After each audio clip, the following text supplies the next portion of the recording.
आज पटना के BI hall में 20वां द्विवार्षिक सम्मेलन इंडियन बैंक एम्प्लॉयज एसोसिएशन के जितने भी कर्मी थे, आज जो है पदाधिकारी के साथ एक बैठक रखी गई।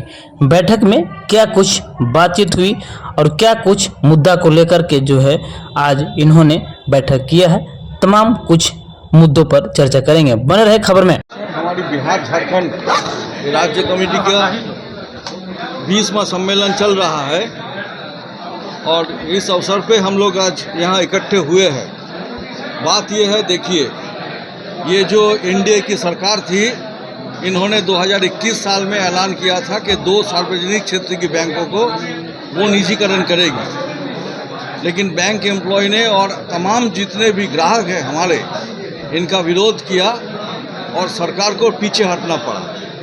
अभी तक सरकार इस बारे में कोई कदम नहीं उठाए। अगर इस बारे में फिर से कदम उठाए तो हम इनका विरोध करेंगे फिर से। लेकिन आज का जो समस्या ये है, वो पहला तो ये है, आपने देखे होंगे कि रिजर्व बैंक के गवर्नर ने ये कहा है कि सार्वजनिक क्षेत्र की बैंकों की जो अमानत है ये कम होता जा रहा है और ख़ास करके ये अमानत से एक बहुत बड़ा हिस्सा म्यूचुअल फंड में भी जा रहा है, इक्विटी मार्केट में भी जा रहा है। तो इस बारे में हमारी मांग ये है कि खास करके बैंकों की, सार्वजनिक क्षेत्र की बैंकों की जो सेविंग्स डिपॉजिट है, चालू खाता है, इसका जो ब्याज दर है ये बहुत कम है, 3 से 3.5% है, जहाँ की निजी बैंकों में ये 6.5 से लेकर 8 तक है। तो हमारी मांग ये रहेगी कि चालू खाता में हमारी ब्याज दर है, इसको बढ़ाना है। दूसरा ये है कि हमारा कॉस्ट ऑफ डिपॉजिट भी है, वो भी बहुत कम है। नेट इंटरेस्ट मार्जिन भी हमारा बहुत ज़्यादा है। तो हम जो ग्राहक है, इनका जो फिक्स डिपॉजिट है, इनमें भी हम कुछ ब्याज बढ़ा सकते हैं। ये देश की जनता के हित में होगी और ख़ास करके सरकार के पास भी जो फंड होगा ये सार्वजनिक क्षेत्र की बैंकों में, इसको भी बढ़ोतरी होगी। और दूसरी बात ये है कि रिक्रूटमेंट, नया भर्ती, पिछले कई सालों से हम दिख रहे हैं कि सार्वजनिक क्षेत्रों में बैंकों में भर्ती कम होता जा रहा है और निजी बैंकों में भर्ती ज़्यादा हो रहा है। और ख़ास करके सार्वजनिक क्षेत्र की बैंकों में बहुत सारे काम ये डेली वेजर से करवाया जा रहा है, आउटसोर्स किया जा रहा है, एजेंसी को दिया जा रहा है, बिजनेस कॉरेस्पॉन्डेंट से करवाया जा रहा है और अभी अप्रेंटिस का नियुक्ति हो रहा है, जो फिक्स टर्म है, 1 साल के लिए होता है। बहुत ही कम पैसों से इसको काम कराएंगे। एक तो परमानेंट एम्प्लॉय कम हो रहा है और दूसरी तरह इन सब लोगों को इस्तेमाल किया जा रहा है, भरपूर शोषण किया जा रहा है सरकार की तरफ से। हम इसका भी विरोध करते हैं। हम चाहते हैं कि सार्वजनिक क्षेत्र के बैंकों में भर्ती हो, ताकि ग्राहक परिसेवा जो है, जो सेवा जो है, इसका भी विकास हो, अच्छी सेवा हम दे पाए। क्योंकि बहुत सारे ग्राहक नाराज होते हैं, ये ना समझते हुए कि उनको सही तरीके से सेवा देने के लिए जो एम्प्लॉय, जो कर्मचारी, अधिकारी रहना चाहिए, अभी सार्वजनिक क्षेत्रों में नहीं है।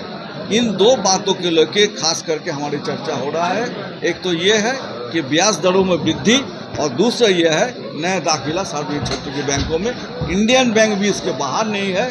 इंडियन बैंक में भी पिछले कई सालों से नई भर्ती नहीं हो रहा है। इस बार भी 2025-26 के लिए जो भर्ती होने जा रहा है, इसमें इंडियन बैंक नहीं है और इंडियन बैंक में भी अप्रेंटिस किया जा रहा है फिक्स टर्म के लिए, 1 साल के लिए। हम इसका भी कड़ा विरोध करते हैं और अगर सरकार और इंडियन बैंक मैनेजमेंट इस जो नीति जो अपनाए हैं इन लोगों ने, इनमें बदलाव नहीं लाते हैं, तो हम अगले दिनों में भी इंडियन बैंक और ख़ास करके बैंकिंग उद्योग में आंदोलन करेंगे। परिचय देंगे सर अपना? मैं देवाशीष बासु चौधरी हूँ। मैं bank employees federation of India की अखिल भारतीय महासचिव हूँ। This is the 20th State Conference of Indian Bank Employees Association, Bihar and Jharkhand. We are joining here to conduct this conference. Our main aim is this Indian Bank has to make recruitment. Because of shortage of manpower, we could not give good service to the customers. Because of that, customer service is affected, and we have to canvass the deposits also. Now government is telling you have to canvass more deposits. If more deposits has to be canvassed, means bank should increase the deposit interest rate. The bank is not increasing the deposit interest rate, that should be increased. and the bank is outsourcing many of their workers. Sub staff and PTS cadre are outsourced. They are not recruiting on permanent basis. There are thousands and thousands of employees working in casual wages. We have won a case in Madras High Court also to make them permanency, and we are also demanding the government banks should reduce the customer charges, service charges for minimum balance charges and other charges. They are debiting the accounts to a very huge level that we have to reduce it.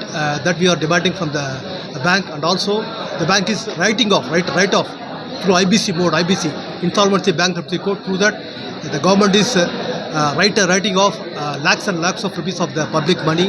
In that way, that also we are opposing. The government should take steps to recover all the NPA amounts from the big corporate loans. That big corporate should be made accountable. That is our demand. So we are on that basis, our BFI organization is working forward, and we are fighting for the key to maintain the public sector character of the public sector bank. It should be in public sector. It should not be privatized. The government is trying to privatize many of the banks. They have announced in budget also they are going to sell two insurance companies and one government bank. That also we are opposing. Just because the government has lost some number of seats in this latest Lok Sabha election, it is thinking over their decisions. So we are for the public sector bank to remain in the hands of the public. Thank you. I am Hari Rao, Indian Bank Employees Federation General Secretary.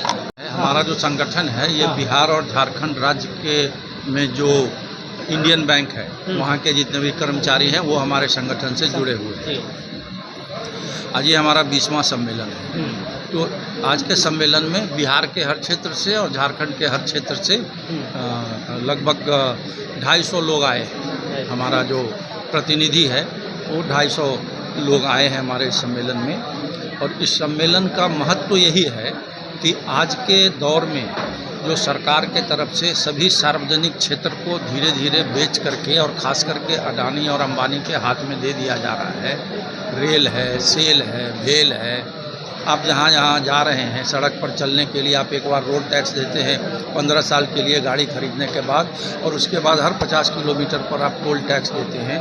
तो ये सब जो लूट मचा हुआ है, और सबसे ख़तरनाक स्थिति बैंक में क्या है, 16 लाख करोड़ रुपया वो बड़े बड़े पूंजीपतियों का माफ़ कर दिया गया। और गरीब गुरबा जनता जो आप सुनते हैं कि जो फाइनेंशियल इंक्लूशन के लिए खाता खोला जा रहा है, तो सिर्फ एक साल में मिनिमम बैलेंस चार्ज जो काटता है बैंक वो तकरीबन 10,000 करोड़ के आसपास का है।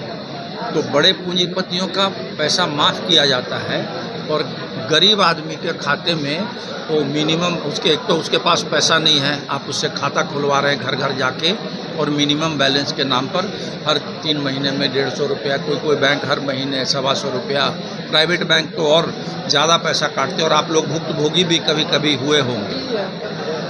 तो अनाप शनाप सर्विस चार्ज के नाम पर गरीब आदमी से पैसा लेके बड़े बड़े लोगों को सब्सिडाइज किया जा रहा है।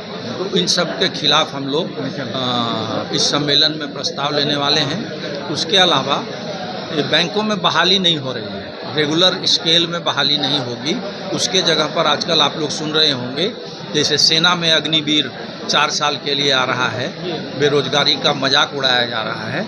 बैंकों में 1 साल के लिए अप्रेंटिस के नाम पर वो आप देख रहे होंगे वैकेंसी जो भी आ रही है वो अप्रेंटिस के तौर पर, मतलब 1 साल उसको 12,000, 14,000, 15,000 जगह के हिसाब से। बड़ा शहर है तो 15,000 और छोटा शहर या गांव में अगर उसको डाल रहे हैं तो 12,000 रुपये में उससे काम कराएंगे। इसके अलावा सर शॉर्टकट में बोलिए, इतना बड़ा नहीं चलता है। अपना परिचय बता दीजिए। रंजन राज, अध्यक्ष, Indian bank employees association Bihar.